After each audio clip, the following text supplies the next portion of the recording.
नमस्कार, मैं doctor K. N.. Singh, वरिष्ठ गुर्दा रोग विशेषज्ञ इंद्रप्रस्थ अपोलो हॉस्पिटल में कार्यरत हूँ। मैं आज आपको एक सबसे बड़ी कॉमन बीमारी है और जो गुर्दे की बीमारी के लिए जिम्मेदार है वो है शुगर की बीमारी, डायबिटीज मेलाइटस जिसको हम लोग बोलते हैं। अगर आपकी फैमिली में किसी को शुगर की बीमारी है और उससे अगर उसकी किडनी खराब हुई है तो 20% चांसेस है कि आपको भी वो बीमारी उस फैमिली में आ सकती है, डायबिटीज से किडनी की खराबी आ सकती है। तो इसलिए अगर किसी के परिवार में अगर आपकी फैमिली हिस्ट्री है तो अपना डायबिटीज़ का ज़रूर चेकअप कराएं। और अगर नहीं भी है तो जिस तरह हमारे देश जहाँ पे हम बिलोंग करते हैं यहाँ पे प्रिवलेंस बहुत ज़्यादा है। अब जैसे आप समझिए कि 2019 में लगभग 70 मिलियन लोग इंडिया में डायबिटिक थे।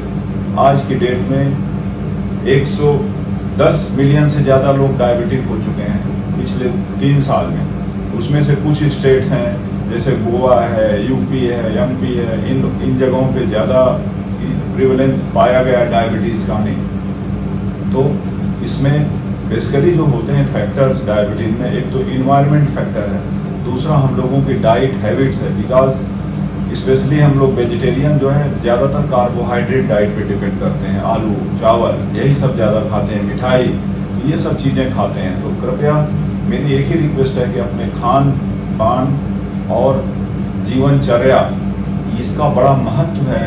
आपको डायबिटीज़ और ब्लड प्रेशर, दो ऐसी बीमारियां जो जानलेवा बीमारी होती हैं, अगले 10 से 15 साल अगर आपको रही आएँ, इनसे बचने के लिए जैसे बहुत ही प्रचलन है यूपी एमपी में तंबाकू खाने का, ना मिठाई खाने का, खाना खाने के बाद कई फैमिली में बिना मिठाई खाना खाए हुए सोते नहीं है लोग बाग, ये बिल्कुल गलत है। जबकि आप देखो खाने में सुबह आपको ब्रेकफास्ट अच्छा हैवी करना चाहिए, दोपहर को खाना हल्का और रात को तो खाना बिल्कुल नहीं खाना चाहिए। कहावत है कि रात का खाना दुश्मन को खिलाना चाहिए, जबकि हमारे यहाँ कल्चर दूसरा है, रात को खूब मिठाई खा के सोया जाता है, रात को लेट नाइट खाएंगे, टीवी देखेंगे, मोबाइल फ़ोन देखेंगे। तो ये जो लाइफ स्टाइल है ये अच्छी नहीं है। तो शुगर, मधुमेह होने का और ब्लड प्रेशर होने का मुख्य कारण लाइफ स्टाइल और इन्वायरमेंट दोनों है। तो दोनों चीज़ मिल जाती है तो मरीज को हो जाता है। और अगर आपको फैमिली हिस्ट्री है तो बहुत ही ज़्यादा चांसेज हैं।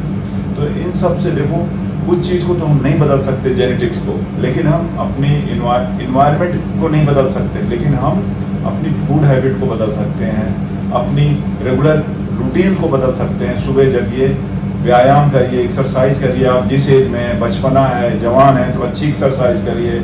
अपने एल्डरली हैं तो आप वॉक करिए सिंपल 30 to 40 मिनट, जो आपको एक स्वस्थ जीवन और अच्छा जीवन देगा। योगा करिए, मेडिटेशन करिए, जो हमारे देश की संस्कृति है ये बहुत ही अच्छी है।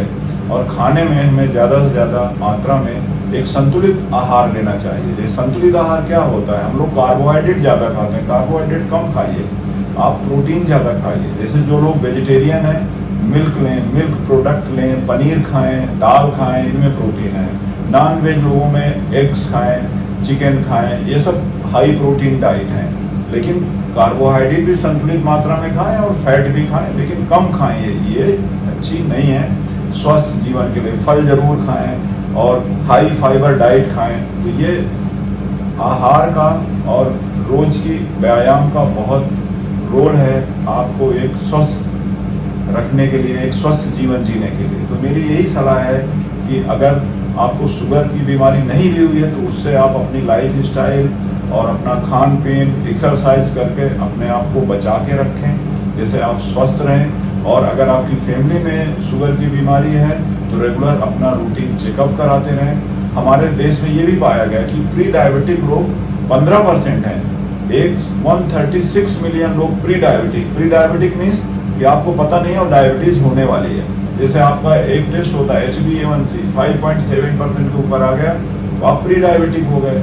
प्री डायबिटिक का तो सिर्फ एक ही इलाज है शुरू में, आप अपना वेट घटाइए, डाइट एक्सरसाइज अच्छे से करिए, ज़्यादा चांसेस है कंट्रोल हो जाएगा। नहीं कंट्रोल होता तो अपना जरूर रूटीन चेकअप कराएं अगर आप प्री डायबिटिक हैं। जब भी डॉक्टर की सलाह हो कि आपको मेडिसिन खाना है तो जरूर खाएं। आजकल डायबिटीज़ में टैबलेट्स, ओरल मेडिसिन, जिनको हम ओरल हाइपोग्लाइसेमिक एजेंट्स बोलते हैं, बहुत अच्छी दवाइयाँ मार्केट में आ गई हैं जो आपके मोटापे को कम कर सकती हैं, आपके शुगर लेवल को भी साथ में घटा सकती हैं, आपकी किडनी को भी मजबूत बना सकती हैं, हार्ट को भी अच्छा कर सकती हैं। जैसे दवा का नाम है SGLT2 इनहिबिटर ग्रुप।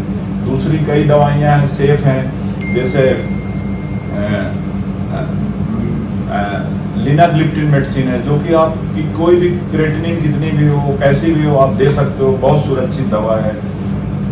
हम ज़्यादातर मरीज 3/4 मरीज दवाइयों पे आजकल कंट्रोल हो जाते हैं। रेयरली हमको इंसुलिन लगानी पड़ती है, या जो बहुत ही इंसुलिन डिपेंडेंट, जिनको बचपन से इंसुलिन की डायबिटीज़ की बीमारी है, कि जिनका पैंक्रियाज ही नहीं काम कर रहा है, तो उनको हम इंसुलिन देते हैं। तो दवा, मैं बता रहा हूँ कि दवा भी एडवांस हुई है, लेकिन मेरी एक ही सबसे मैसेज है कि दवा की आपको ज़रूरत ना पड़े डायबिटीज़ में। अपना खान पीन और अपना एक संयमित जीवन जिए, तंबाकू का सेवन नहीं करें, मिठाई, शुगर, चीनी, गुड़ ये सब नहीं खाएं, या बहुत ही कम मात्रा में खाएं अगर आपको डायबिटीज़ नहीं है। एल्कोहल का भी बहुत रिस्ट्रिक्टेड यूज़ या बिल्कुल नहीं करें यूज़। अपने देश की संस्कृति को फॉलो करें और एक स्वस्थ जीवन जिए और एक स्वस्थ भारत बनाएं। नमस्ते। बहुत बढ़िया।